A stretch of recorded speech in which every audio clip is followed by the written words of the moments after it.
없어도 다 주의 것이니 세상 평안과 위로 내게 없어도 예수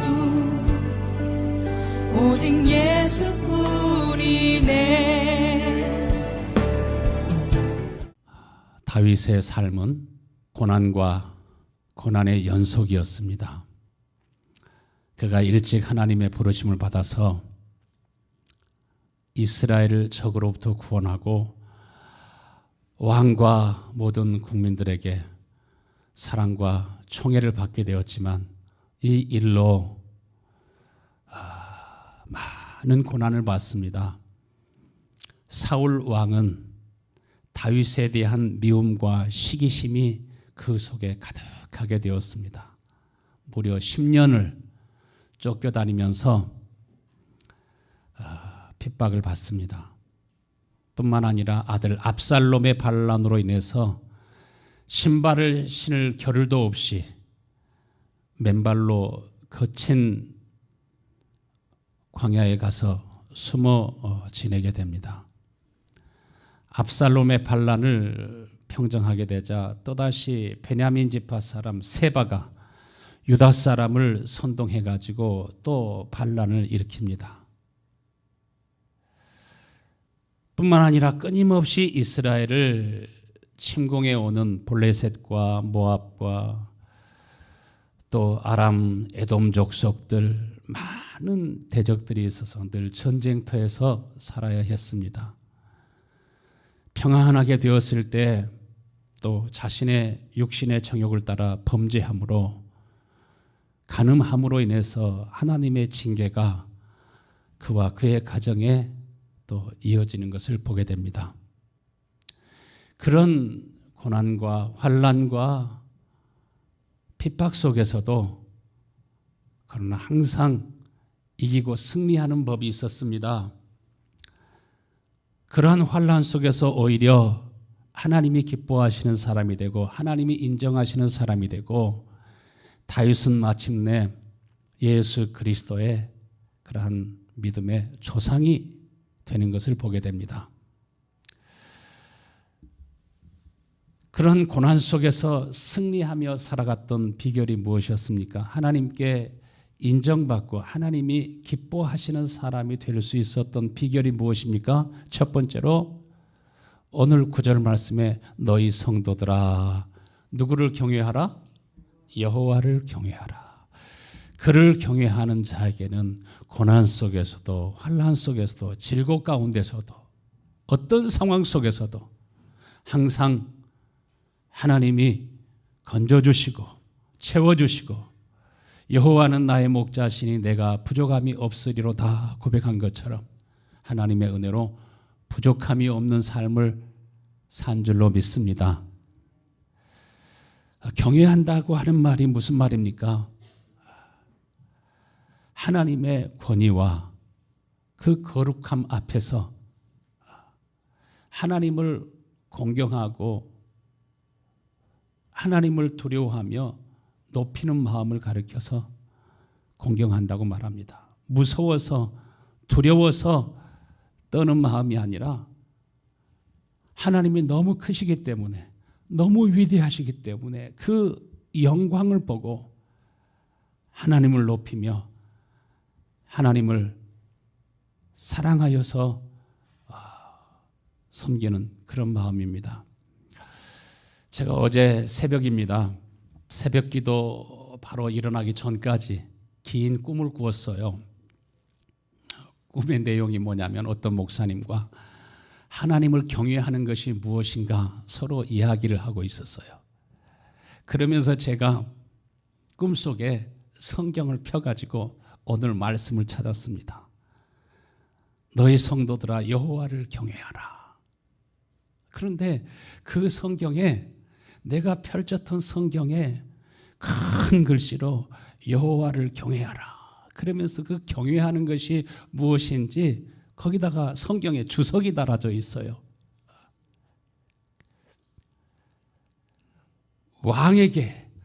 왕을 공경하듯이 황제를 공경하듯이 우리가 사극 같은 경우 이렇게 보면은 왕 앞에서 얼마나 신하들이 왕 앞에서 그의 자녀들도 얼마나 예의를 갖춰서 섬깁니까?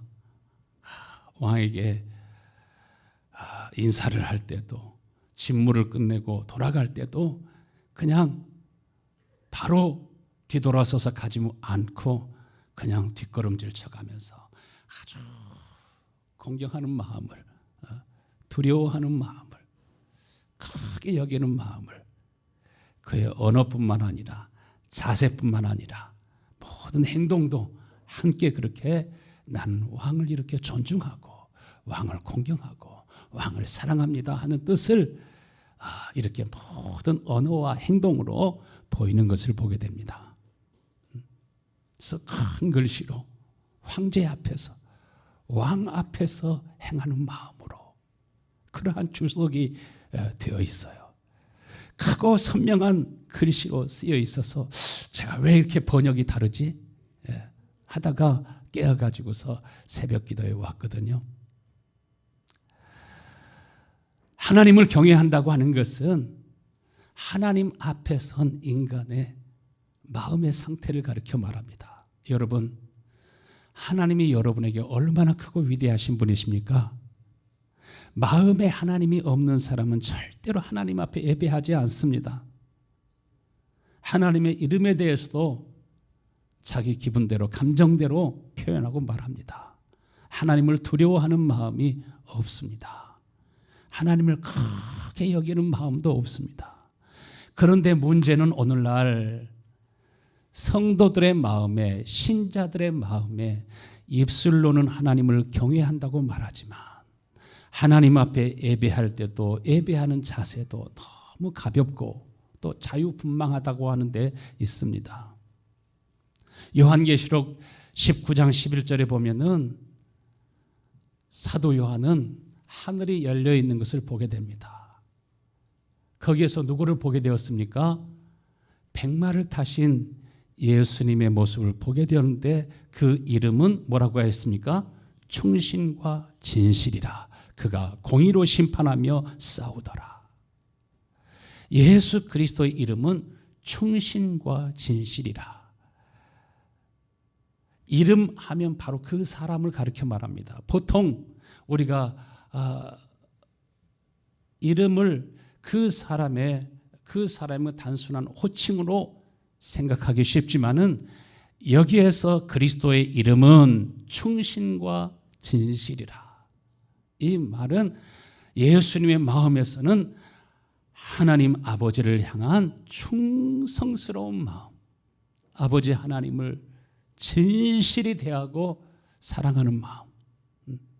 그래서 예수님께서는 어디까지 충성하셨습니까? 죽기까지.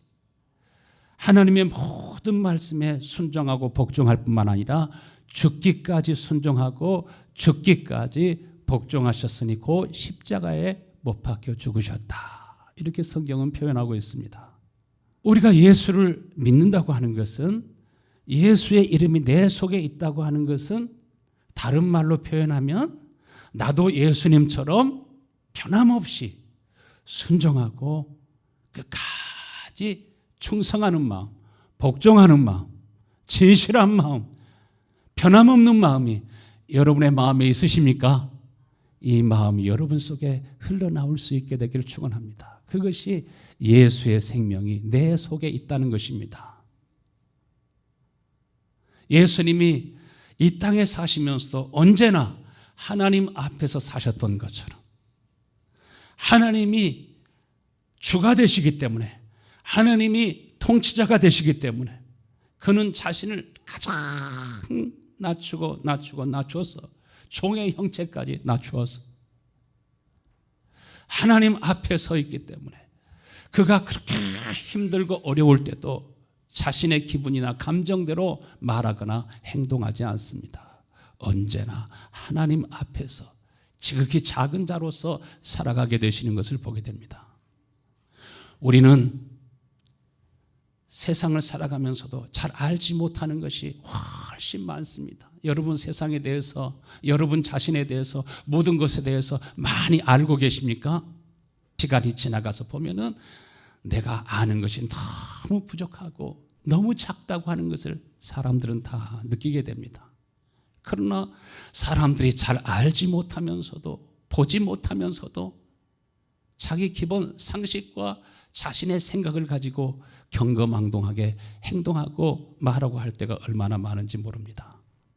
잠언서 25장 13절 말씀에 충성된 사자는 그를 보낸 이에게 마치 추수하는 날에 무엇과 같다고요? 얼음 냉수와 같아서 능히 그 주인의 마음을 시원하게 하느니라. 여러분, 하나님의 마음을 시원스럽게 해드리고 하나님의 마음에 합한 사람이 될 수 있게 되기를 간절히 축원합니다. 다윗은 고난 속에서도 하나님의 마음을 시원스럽게 해드리고 하나님이 인정하시고 하나님이 기뻐하시는 그러한 삶을 살아가게 됩니다. 왕이 되었을 때도 자기 자신을 크게 여기지 아니하고 지극히 작게 여깁니다. 충성스러운 하나님의 사람들은 믿음의 공동체 안에서도 추수하는 날 얼음 냉수와 같아서, 여러분 추수해 보셨습니까? 시골에는 지금 이때는 추수하고 또 탈곡하고 그럴 때 얼마나 무덥고 또 힘든지 모릅니다. 그때 시원한 냉수를, 또 아니면은 시원한 그 미숫가루를 타와가지고 얼음을 띄워가지고 주면은 얼마나 좋아하는지 모릅니다. 우리는 모두가 다 하나님의 마음을 기쁘게 하고 시원스럽게 해드리는 복된 여러분 다 되실 수 있게 되길 축원합니다. 예수님께서 이 세상을 심판하기 위해서 오신 것이 아니시기 때문에 사람들마다 다 그의 마음을 알고 생각을 알고 그의 됨됨이를 알지만 바로바로 주님께서는 판단하고 심판하지 아니하시고 종으로서 그 길을 걸어가시고, 주님이 이 세상에 오신 것은 자기 백성을 구원하시기 위해서 오셨기 때문에 자기의 본분을 끝까지 잘 지켜 감당하게 되는 것을 보게 됩니다. 예수님께서 가나의 혼인잔치에 참여하게 되었습니다. 근데 잔치가 얼마 시작되지도 않았는데 벌써 포도주가 다 떨어진 것입니다. 그것을 어머니께로부터, 마리아로부터 들었습니다.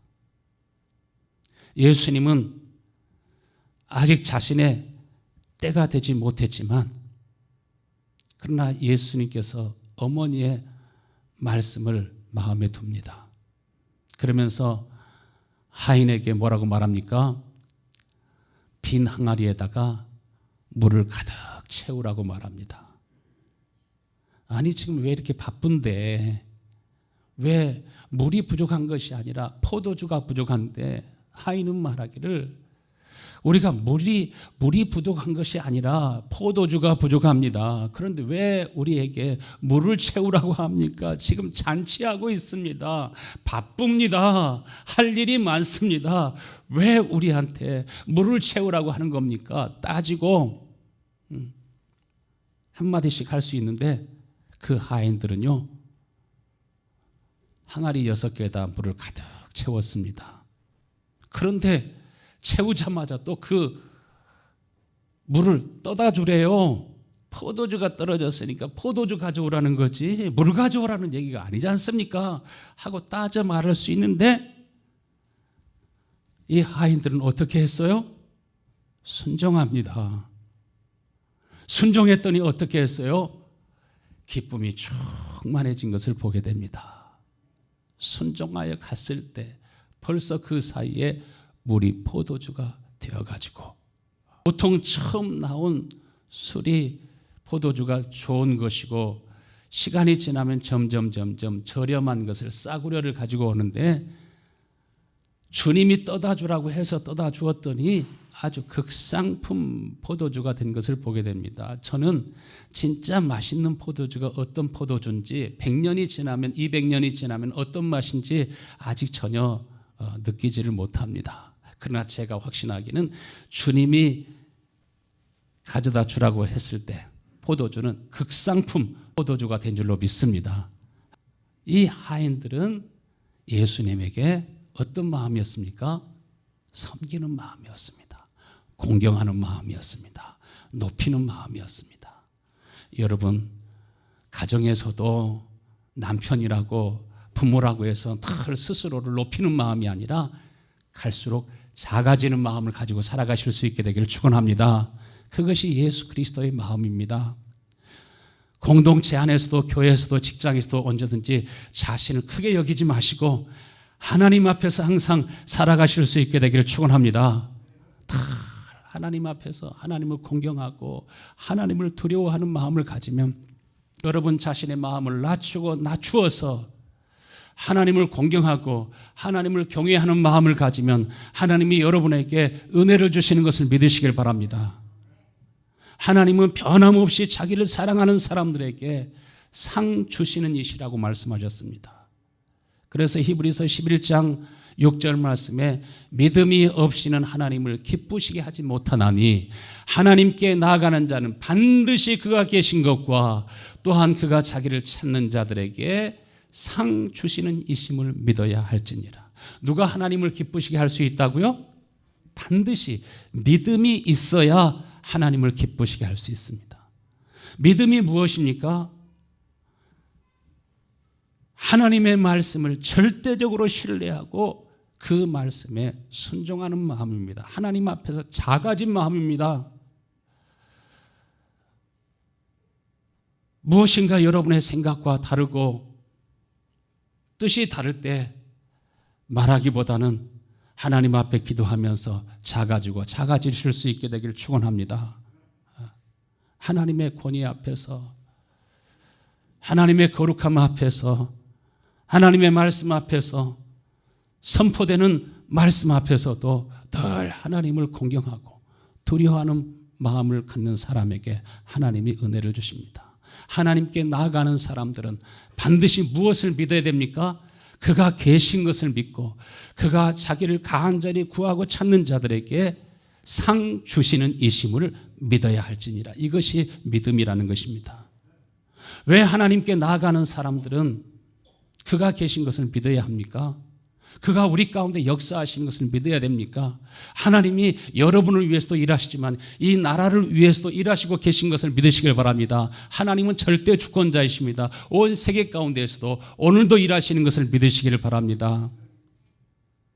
하나님은 영이시기 때문에 우리는 다 보고 살아가는 것이 아니라, 다 듣고 살아가는 것이 아니라, 다 알고 살아가는 것이 아니라 우리들이 모르는 것이 너무나 많고 보지 못하는 것이 너무나 많고 알지 못하는 것이 너무나 많기 때문에 하나님의 말씀을 믿고 또 하나님의 백성들에게도 선지자의 말을 믿고 애언자들의 말을 믿고 하나님의 사람들의 말을 믿고 따르면 순종하고 복이 오는데, 얼마나 이스라엘 백성들이 하나님의 사람들을 무시하고 대적하고 메시아를 보내셨지만 그 아들까지도 짓밟게 되지 않습니까?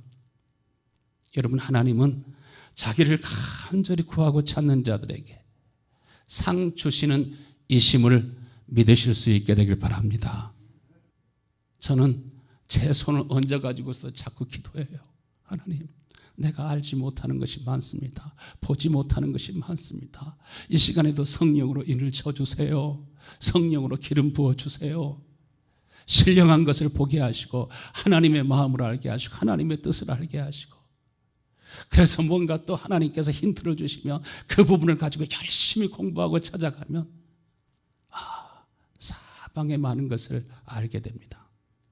두 번째로, 하나님은 자기를 찾는 자들에게, 자기를 구하는 자에게, 자기를 경외하는 자에게 무엇을 주신다고요? 34편 10절 말씀에 젊은 사자는 궁핍하여 줄일지라도 여호와를 찾는 자는 모든 좋은 것에 부족함이 없으리로다. 하나님은 원수의 목전에서 상을 베풀어 주시는 것을 보게 됩니다. 사망의 음침한 골짜기에서도 죽을 것 같지만 하나님이 함께 하시니까 죽지 않습니다. 주께서 내 원수의 목전에서 내게 상을 차려주시고 또 원수의 목전에서 아주 근사하게 왕과 함께 먹는 그러한 진수성찬을 차려주시고 기름으로 내 머리에 부으셨으니 내 잔이 넘치나이다.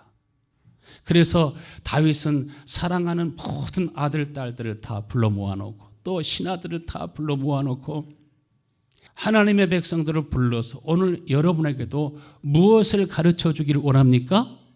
하나님 경외하는 법을 가르쳐 주기를 원합니다. 그래서 11절 말씀 같이 읽을까요? 너희 자녀들아 와서 내 말을 들으라. 내가 여호와를 경외하는 법을 너에게 가르치리로다. 생명을 사모하고 연수를 사랑하여 복받기 원하는 사람이 누구뇨? 내 혀를 악에서 금하며 내 입술을 거짓말에서 금할지어다. 사울은 어떤 왕이었습니까? 하나님이 그를 버리셨다고 말씀하셨습니다. 하나님의 마음에 합하지 않은 사람이었습니다. 그런데 다윗은 사울과 같은 악한 왕일지라도 자신을 저주하고 어떻게 하든지 죽이려고 하는 그를 같이 대적하고 같이 죽이려고 하고 자신이 대적하면서 심판하지 않습니다. 뿐만 아니라 입술로 범죄하지 않습니다. 같이 악을 악으로 대적하지 아니하고 욕을 욕으로 대적하지 아니하고 그 마음속에 너무 서운하고 섭섭하고 자기의 마음을 알아주지 못할지라도 미움과 원한을 가지고 대적하는 것이 아니었습니다. 뿐만 아니라 시므이 같은 사람은 어떤 사람입니까? 압살롬의 난 때 지금 피난 가고 있는데 몹시 배가 고프고 정말 곧 쓰러질 것 같은데 다윗을 욕할 뿐만 아니라 저주합니다.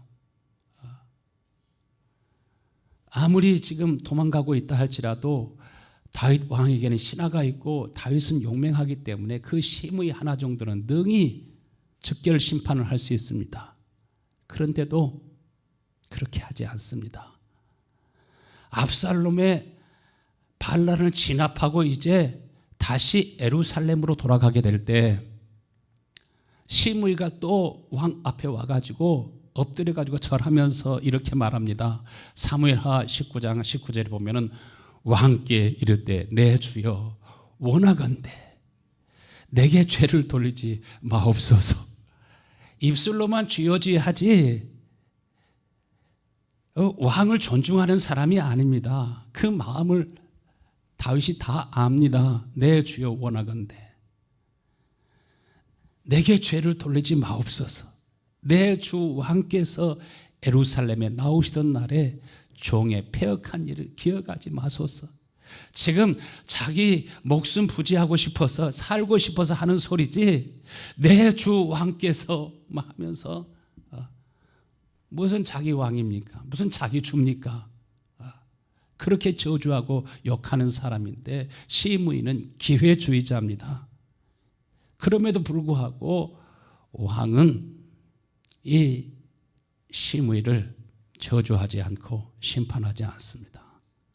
저의 입을 통해서 하나님이 나에게 지금 말씀하고 있는 것인 줄도 모른다는 것입니다. 하나님 앞에서 낮아지는 것을 보게 됩니다. 겸손하게 말하고 자기의 기분과 감정대로 막 말하지 않습니다. 여러분 생각나는 대로 여러분 기분대로 감정대로 불평과 원망을 쏟아내지 마시고 늘 하나님 앞에서 살아가실 수 있게 되기를 축원합니다. 이번에 신문을 보니까 주류 언론들이 소셜미디어들이 가짜 뉴스를 생산하고 퍼뜨리고 있다. 민주주의의 최대 위협이요 민주주의의 종말을 가져오는 그러한 일들이라고 이렇게 표현합니다. 허위와 조작된 뉴스나 정보가 이 세상에 얼마나 많습니까? 여러분 세상을 아름답게 보지 않게 되길 바랍니다. 이 세상은 어둠이 있다고 했습니다. 어둠의 세상 주관자가 있다고 하셨습니다. 적그리스도의 길을 예비하는 자들이 많습니다. 절대로 여러분 그 마음속에 하나님이 없는 사람은 하나님을 경외하지 않습니다. 모든 일에서 하나님의 말씀을 빼어버리고 모든 법에서 하나님의 말씀과 진리를 빼어버리고 우리 자녀들이 공부하는 그 학교에서도 사상이나 모든 교육에서도 하나님 경외하고 하나님 사랑하는 마음을 다 빼어버리고 하나님을 대적하는 그러한 법, 하나님을 대적하는 문화, 하나님을 대적하는 그러한 나라들로 다 바꾸어가고 있는 것을 여러분 보지 않습니까? 그 악한 사람들의 범죄가 점점 수면 위에 드러나고 있는 것에 대해서 하나님 앞에 감사합니다. 정말 우리가 상상할 수 없는 악한 일들이 이 세상에 관영하여 그 악이 하늘에까지 미쳐 있는 것을 보게 됩니다. 여러분, 그럼에도 불구하고 우리 주 예수님이 만왕의 왕이시요 만주의 주이신 것을 믿으시길 바랍니다. 하나님이 통치하고 있습니다. 그러나 갈수록 세상에 많은 사람들의 마음은 굳어지고 강팍해지고 있습니다. 우리가 다니엘서 4장 16절에 보면 느부갓네살 왕의 마음에 어떤 마음이 주어집니까? 그 마음은 변하여 사람의 마음 같지 아니하고 짐승의 마음을 받아 7대를 지나니라. 그가 사람의 마음을 잃어버리고, 그래도 하나님이 처음 주었던 인간의 마음은 부드러운 마음이요, 겸손한 마음이요, 온유한 마음이요, 사랑하는 마음이요, 섬기는 마음이요, 덕스러운 마음이요, 이러한 좋은 마음이지만 세상이 어두워지면 어두워질수록, 악하면 악할수록 더욱더 사람의 마음은 짐승의 마음으로 바뀌어진다는 것입니다. 그래서 느부갓네살 왕은 7년이나 짐승처럼 풀을 뜯어먹고 살았습니다. 왕의 자리에서 쫓겨나가지고 짐승처럼 풀을 뜯어먹고 살았습니다. 완전히 미친 마음이었습니다. 한때는 사드락과 메삭과 아벳느고가 나는 결코 어떤 상황 속에서도 신상 앞에서 절하지 않겠습니다. 내가 저 불 속에 타서 죽게 된다 할지라도 우상 앞에서 절하지 않겠습니다. 하나님이 저 뜨거운 풀무불 속에서도 나를 지켜주시려니와 하나님이 지켜주지 아니하신다 할지라도 당신과 당신의 신상 앞에 내가 절하지 않겠습니다. 사드락과 메삭과 아벳느고는 7배나 뜨거워진 풀무불 앞에서도 두려워하지 아니하고 하나님을 공경하고 하나님을 사랑하는 마음이 변하지 않습니다. 여러분의 마음이 그 마음이 될 수 있게 되기를 축원합니다. 그리고 하나님이 사드락과 메삭과 아벳느고와 함께 하심을 느부갓네살 왕이 보았습니다. 7배나 뜨거워진 풀무불 가운데서 하나님이 지키시고 보호하시고 구원하신 것을 보았습니다. 이 놀라운 일을 보고 난 다음에 뭐라고 말합니까? 사드락과 메삭과 아벳느고의 하나님을 경외하지 않은 사람은 그 앞에 경솔하게 말하고 경솔하게 행동하는 사람의 몸을 어떻게 해버리라고요? 쪼개버리라고요. 그리고 그 사람의 집을 헐어버리고 거기에다가 걸음터로 만들어라. 느부갓네살이 그렇게 하나님만이 전능하신 하나님이요, 하나님이 창조주 하나님이시요, 하나님은 모든 왕 중에 왕이심을 선포하고 믿었던 사람이었습니다. 그런데 그 마음이 또 사라져버리게 되죠. 여러분, 우리가 살다 보면요, 화나는 일들이 있어요. 답답한 일들이 있어요. 속상하는 일도 있어요. 섭섭한 일도 있어요. 집에서도 있고요. 여러분 일하시면서 손님들과 관계 속에서도 있고요. 교회 안에서 있을 수도 있어요. 어느 곳에서든지 이렇게 힘든 일이 있고 짜증나는 일이 있을 수 있습니다. 그렇지만 그럴 때도 여러분의 마음이 짐승의 마음처럼 바꾸어지지 않게 되길 바랍니다. 삼가 조심하고 여러분의 입에서 내어 뱉는 것을 조심해야 됩니다. 그때 더러운 영들이 들어갑니다. 그때 어둠이 들어갑니다. 그때 여러분의 마음은 극히 굳어지고 강팍해지게 됩니다.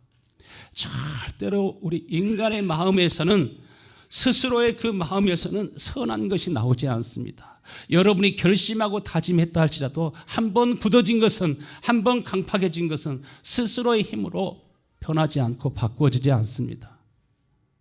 아무리 서로 판단하고 정죄해도 서로 더 굳어질 뿐이지 변하게 되지는 않습니다. 어떻게 변합니까? 여러분이 늘 부족한 것을 인정하시기를 바랍니다. 우리가 하나님 앞에서 사형에 해당된다고, 영원히 죽어 멸망할 수밖에 없는 사람이라고 우리가 늘 인정하고, 주여 내 마음속에는 이기적인 마음, 추한 마음, 더러운 마음, 사나운 마음, 거짓된 마음과 거짓된 영을 가지고 살아갈 수밖에 없습니다. 주님, 내게 주의 마음을 주세요. 주여, 내게 은혜를 주세요. 하나님 앞에 다를 기도하고 구하는 마음 가지실 수 있게 되길 축원합니다. 언제 굳은 마음이 제거된다고 했어요? 고린도후서 3장 16절에 보면은 언제든지 주님께로 돌아가면 그 수건이 벗어지리라. 바리새인 보세요. 서기관과 사두개인들을 보세요. 그들이 하나님의 말씀을 가지고 있지만, 모세의 율법을 가지고 있지만 수건이 벗어지지 않잖아요. 굳은 마음이 제거되지 않습니다. 사나운 마음이 제거되지 않습니다. 하나님의 아들이신 메시아까지도 십자가에 못 박아버리지 않습니까? 오직 주의 영이 계신 곳에 자유함이 있느니라. 주님의 영이 임하시고 내 마음이 주님께로 돌아갈 때 하나님께서 여러분을 은혜로 깨끗하게 하시고 은혜로 새롭게 하시고 여러분의 마음속에서 굳은 마음을 제거하시고 부드러운 마음을 주시는 걸 믿으시길 바랍니다. 이것이 생명입니다. 이것이 구원의 능력입니다. 디모데후서 1장 7절 말씀에 하나님이 우리에게 주시는 것은 두려워하는 마음이 아니요 오직 능력과 사랑과 절제하는 마음이니, 하나님께서 우리 마음속에 불쌍히 여기는 마음을 주시고 긍휼히 여기는 마음을 주시고 절제하는 마음을 주시고, 기분 나쁜 것은 팍 표현하고, 아내보다는 남편들이 더 잘 표현해요. 자녀들보다는 부모들이 더 잘 표현해요. 종업원들보다는 사장님들이 더 잘 표현해요. 여러분 스스로 다 높아지지 마시고 낮은 곳으로 갑시다. 할렐루야. 그러면은 다툴 일이 없어요. 싸울 일이 없어요. 그러므로 하나님께 기도해야 됩니다. 무엇을 위해서 기도하라고 했어요? 너희 안에 이 마음을 품어라. 이 마음을 품고 기도해라. 예수님의 마음을 달라고 하나님 앞에 기도해라. 너희 안에 이 마음을 품어라. 누구의 마음을 품고 기도하라는 것입니까? 곧 그리스도 예수의 마음이니 그는 근본 하나님의 본체시나 하나님과 동등됨을 취할 것을 여기지 아니하셨다. 계속 낮아지니까 하나님께서 그를 지극히 높여서 모든 이름 위에 뛰어나게 하신 줄로 믿습니다. 이것이 구원의 방법입니다. 이것이 천국의 원리입니다. 고린도후서 3장 14절 같이 한번 읽겠습니다. 그러나 그들의 마음이 완고하여 오늘까지도 구약을 읽을 때 그 수건이 벗어지지 아니하고 있으니 그 수건은 그리스도 안에서 없어질 것이라. 굳은 마음, 탐욕과 탐심과 음란과 정욕과 더러움, 금방 입에서 그냥 사나운 마음이 튀어나오고, 굳은 마음이 나올 때 즉시 하나님을 의식하고 그 자리에서 하나님 앞에 무릎을 꿇고 그 자리에서 하나님을 경외하는 마음을 가질 수 있게 되길 축원합니다. 하나님이 우리에게 주시는 마음은 서로를 불쌍히 여기고 긍휼히 여기는 마음입니다. 다윗이 어떤 상황 속에서도 하나님 앞에서 살기를 원할 때 거기서 하나님께서 빛을 비추시고 은혜를 주시니까 그 고난 속에서 칠흑같이 어두운 그 환난 속에서 하나님의 영광을 봅니다. 하나님의 사랑을 봅니다. 하나님의 거룩함을 봅니다. 그때 진짜 위로가 되고 그때 하나님이 나를 치유하시는 것을 믿으시길 바랍니다. 그리고 범죄로 잃어버렸던 하나님의 형상이 그때 내게 돌아오게 됩니다. 다윗은 그렇게 어렵고 힘들 때 무엇이라고 기도합니까? 시편 51편 10절에 하나님이여 내 속에 정한 마음을 창조하시고 정직한 영으로 나를 새롭고 덜 새롭게 하여 주옵소서. 주의 영이 부어지니까 우리 속에서 주님이 정한 마음을 창조하시고 정직한 영으로 새롭게 하여 주시니까 그렇게 힘들고 어려운 상황 속에서 쫓겨나고 있는 그런 상황 속에 다시 회복되어 가지고 이제는 보복할 수 있을 때도 보복하지 아니하고 그 모든 심판을 주님께 맡기고 의탁하지 않습니까? 그가 고난 속에서 얼마나 부르짖고 기도합니까? 그래서 스가랴서 12장 10절에 보면은 내가 다윗의 집과 예루살렘 주민에게 은총과 간구하는 심령을 부어주리라. 다윗에게 은혜를 베풀어 주시니까 고난 속에서 아둘람굴에서도 사울 왕을 죽일 수 있음에도 불구하고 보복할 수 있음에도 불구하고 오히려 조금 쉬고 있을 때 옷자락 잘라가지고 간 것 때문에 마음 아파하잖아요. 얼마나 참 좋은 마음입니까? 이것을 사모하실 수 있게 되길 축원합니다. 내가 다윗의 집과 예루살렘 주민에게 무엇을 주신다고요?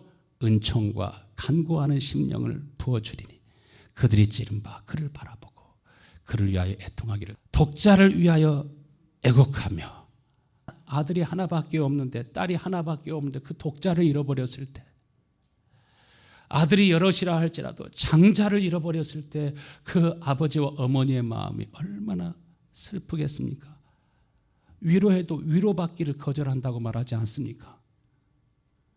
그러한 심령으로 내 속에 정한 마음을 창조하시고 정직한 영으로 새롭게 해달라고, 다윗이 그렇게 기도한 것처럼 하나님께서 은혜를 부어주시니까 예루살렘 주민들도 우리가 어찌할꼬 애통하면서 하나님 앞에 돌아오니까 그때 하나님께서 무엇을 부어주셔요?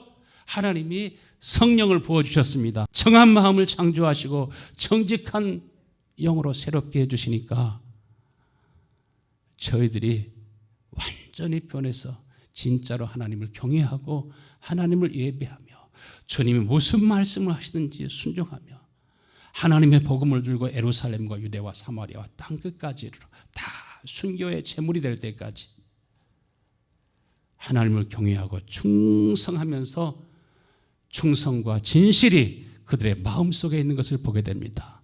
빌립보서 2장 2절에 마음을 같이하여 같은 사랑을 가지고 뜻을 합하여 한 마음을 품어라.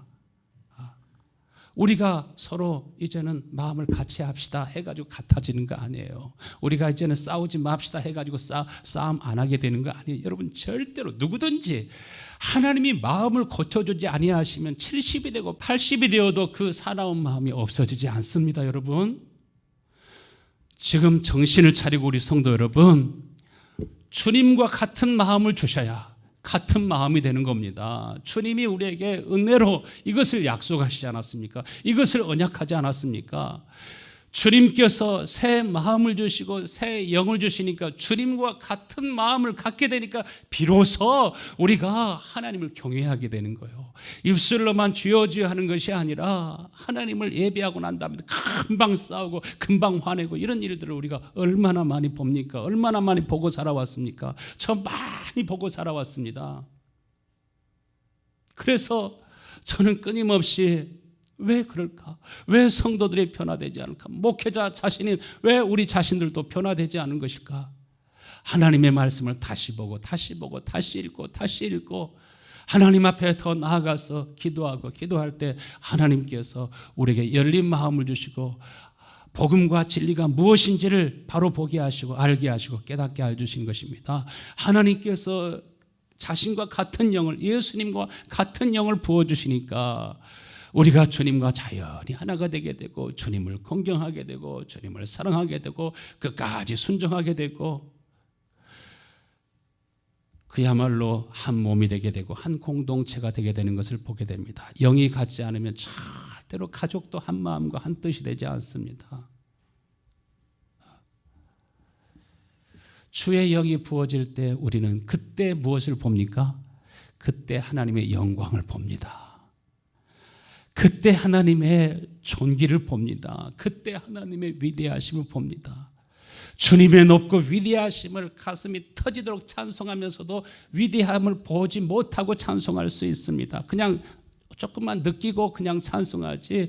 그러나 다윗은 성소에서 하나님의 영광을 보며 이사야는 하나님의 성소에서 그의 영광을 볼 때 언제 그의 영광을 봅니까? 하나님의 영이 부어지니까 스데반도 눈이 열려서 하나님의 영광을 보게 되니까 우러러 자신을 욕하고 돌팔매질하는 사람들 앞에서도 하나님의 영광을 볼 때 거기 하나님을 경외함이 있고 돌을 주워가지고 같이 던지고 같이 욕하고 저주하고 이가 부서지도록 갈면서 분노하는 것이 아니라 아버지여 저희들의 죄를 사하소서 자기 하는 것을 알지 못함이니이다. 절로 그 기도가 나오지 않습니까? 우리 몸이 수없이 많은 신경망으로 연결되어 있어서 한 지체가 되는 것처럼 여러분 주의 영이 임할 때 여러분이 주님을 느끼시는 것을 믿으시길 바랍니다. 주의 말씀이 느껴집니다. 주님과 교제하고 있는 그 기쁨과 즐거움을 알게 됩니다. 예수님께서 그래서 요한복음 17장 22절에 내게 주신 영광을 내가 그들에게 주었사오며 내게 주신 영광을 내가 그들에게 주었사오니 이는 우리가 하나가 된 것 같이 그들도 하나가 되게 하려 함이니이다. 예수님이 아버지의 영 안에 있으니까 아버지의 영이 예수 안에 있으니까 아버지와 하나가 된 것처럼 이렇게 아버지의 영 안에서 우리가 하나 된 것처럼 그들도 하나가 되게 하기 위해서 여러분도 하나가 되게 하기 위해서 예수님이 고난을 받으시고 죽으신 자 가운데서 부활하시고 승천하셔서 오늘도 구하고 찾는 자에게 주님과 같은 마음을 가지고 살라고 주의 영을 부으시는 것을 믿으시길 바랍니다. 그래서 요한복음 16장 14절에는 그가 내 영광을 나타내리니 내 것을 가지고 너에게 알리겠습니다. 주님이 내게 돌아오실 때 이제는 내가 보입니다. 이제는 느껴집니다. 감사와 눈물이 여러분 속에 있게 되고 정말 하나님을 공경하고 높이는 마음이 있게 되고 진짜 그리스도인으로서 복되고 아름다운 삶을 살아가게 될 줄로 믿습니다. 오늘 15절 말씀에 여호와의 눈은 누구를 향하신다고요? 다 의인을 향하신다고 하셨어요. 주의 영이 있는 사람, 주의 마음이 있는 사람, 그 의인을 향하시고 그의 귀는 저희들의 부르짖음에 기울이시고 응답하시는 도다. 할렐루야. 오늘 이 시간에 다 같이 일어나셔서 주여 우리 함께 기도하면서 주여 내게 주의 영을 부으시고 주의 은혜를 주셔서 주의 이름에 합당한 영광을 돌리며 살아갈 수 있게 하여 주옵소서. 시므이처럼 입술로만 내 주 나의 왕이여 그렇게 하며 살아가는 것이 아니라 한결같은 마음, 변함없는 마음으로 하나님을 경외하면서 그러면서 하나님이 내게 상을 주시고 또 주의 영광을 나타내셔서 우리를 통해서 하나님의 영광이 드러나며 살아갈 수 있도록 하나님의 영광을 드러내며 살아갈 수 있도록 이 시간 간절히 한번 통성으로 기도하겠습니다.